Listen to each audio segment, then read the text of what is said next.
Fortnite, one of the most viral games of 2020.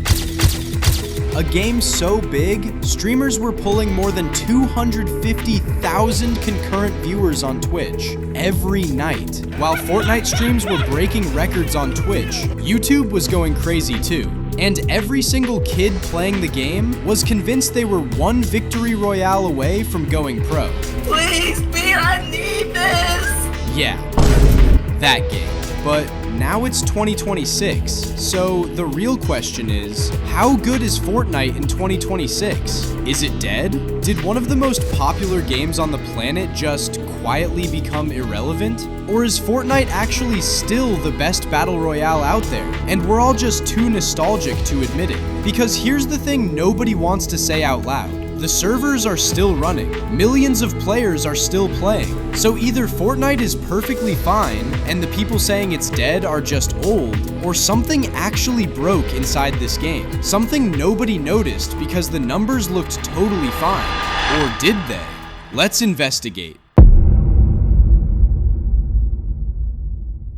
To understand where Fortnite is now, we have to remember where it started. It launched in July 2017, and the version that launched, well, nobody talks about it anymore.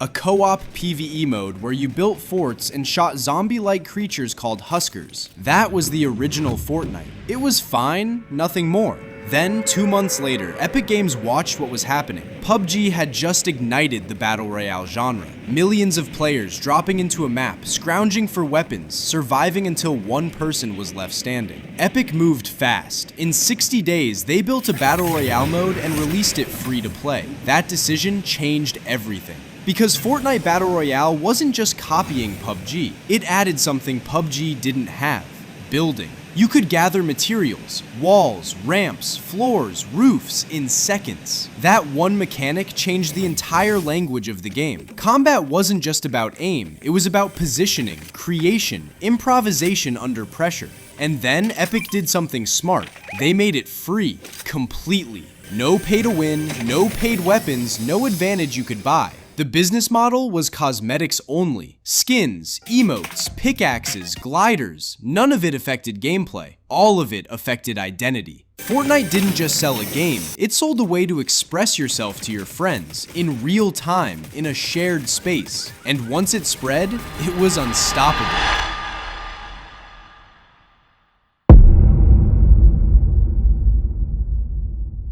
By early 2018, Fortnite was the biggest game on the planet. Not just biggest for its genre, but the biggest. Twitch viewership records broke. YouTube channels were growing overnight just by uploading Fortnite clips.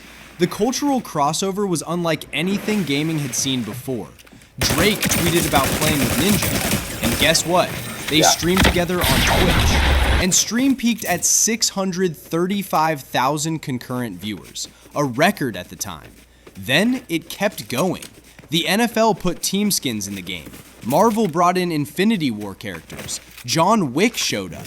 It wasn't a game referencing pop culture anymore. Pop culture was asking to be inside the game. That's how you know something is at the absolute peak of cultural relevance. It's when the world wants it, not the other way around. And the gameplay during this era, it matched the hype. Building mechanics were being pushed to limits nobody imagined. Top players were building at a speed that looked superhuman. Stretched resolution, edited instantly, took the high ground in 2 seconds. The skill ceiling was almost infinite.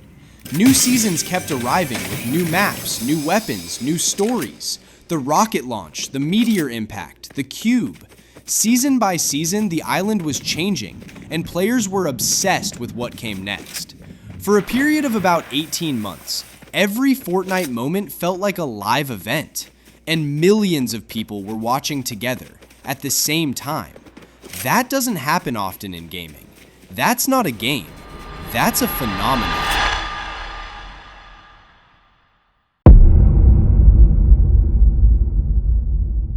But underneath all of it, pressure was building. The building mechanic, the very thing that made Fortnite unique, was becoming a wall. Casual players couldn't keep up. The gap between new players and experienced ones had grown enormous.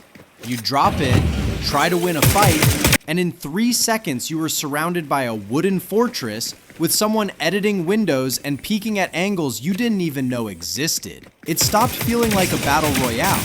It started feeling like a building competition where shooting was optional, and that split the player base hard. The builders stayed, the casuals left. Then the collabs started accelerating, and something subtle shifted with them. At first, collabs felt special. Marvel, John Wick, NFL, these felt like events, big moments that meant something. But then it kept going, and going, and going. Travis Scott, Ariana Grande, Batman, Naruto, Spider-Man, The Rock, Ninja Turtles. At some point, you land on the island and look around, and you can't tell what game you're playing. A player wearing a Naruto skin, facing a player in a Peter Griffin outfit, watching a player in a Goku suit, while a Travis Scott concert plays in the background. There's nothing holding it together anymore. The original Fortnite had a tone. Cartoony, but its own kind of cartoony. Its own characters, its own lore, its own identity.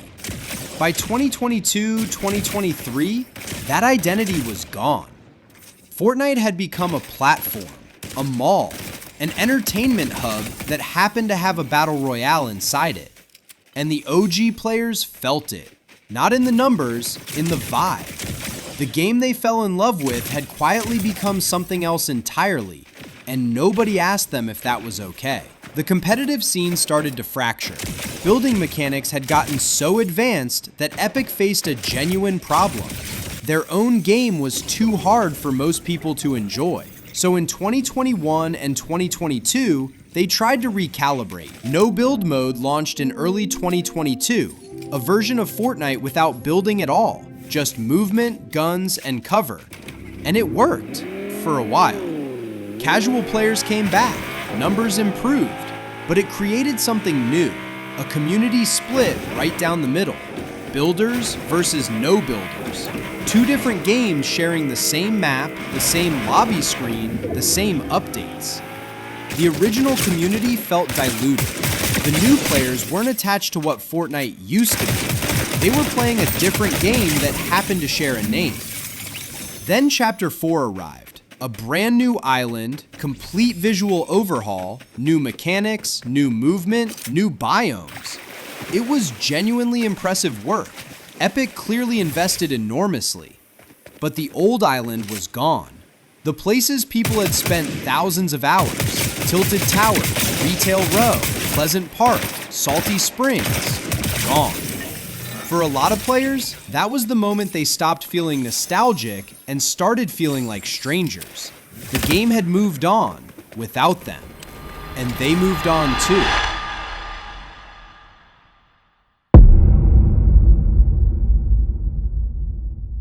Epic knew they had a nostalgia problem. And in late 2023, they did something nobody expected. OG mode. The original Chapter 1 map. The original mechanics. The original weapons. The original Fortnite. And the internet lost its mind. Player counts spiked to levels they hadn't seen in years. Millions of players came back. Not to play the new game, to revisit something they'd been mourning without realizing it.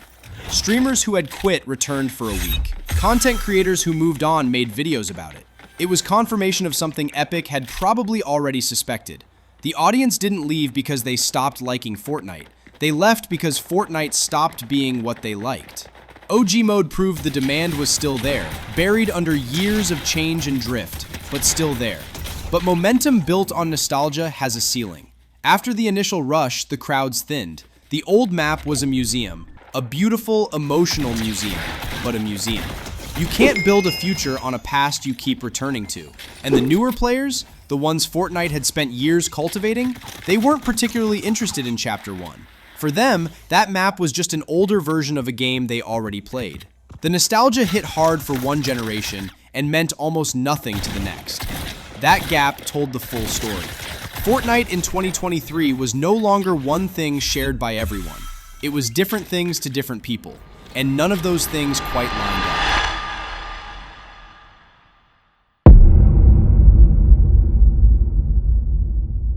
So how good is Fortnite in 2026? That question is harder to answer than it sounds. If you're asking about the service, it's excellent. It's one of the most successful live service games ever made. If you're asking about the platform, it's impressive. It's an ecosystem of modes and experiences with something for almost everyone. If you're asking about the Battle Royale itself, it's still solid. Sharp mechanics, consistent updates, genuinely competitive if that's what you want. But if you're asking whether Fortnite in 2026 still feels like Fortnite, that's where it gets complicated. The soul of the original game, that specific, impossible to fake feeling from 2018 and 2019, is not coming back. Not because Epic stopped caring, but because that feeling wasn't just the game. It was the game happening at exactly the right time. You can't recreate timing. Fortnite in 2026 is like a band that had a legendary era. They carry a weight that the new stuff can't quite reach. Not because the new stuff is bad, because the old stuff was there first. Epic built something that survived, in a genre that eats itself every 2 years. They adapted, they pivoted, they rebuilt. And there's real respect in that. But surviving isn't the same as being what you were. Fortnite didn't die, it evolved past the point where the people who loved it most could follow. And that's a different kind of loss. One that doesn't show up on a player count graph. One that doesn't trend on social media. But anyone who was there in 2018 knows exactly what I mean.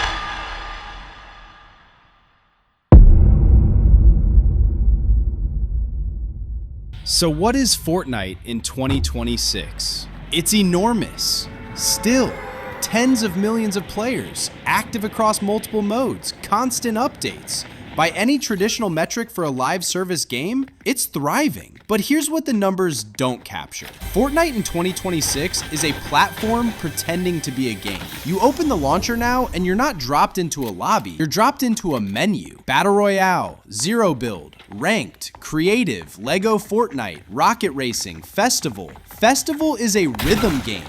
Lego Fortnite is a survival crafting game. Rocket Racing is Rocket League. These are genuinely different games, different mechanics, different audiences, different feelings, all living inside the same launcher under the same name. Epic has turned Fortnite into a platform in the way that Steam is a platform, or the way an app store is a platform. And platforms can be incredibly successful. Epic is making enormous amounts of money. The business model is working. But something was lost in that transformation. When you ask someone in 2026 if they play Fortnite, you have to ask a follow-up question. Which one? Because the answer could mean 5 completely different things. The original Fortnite had a specific feeling.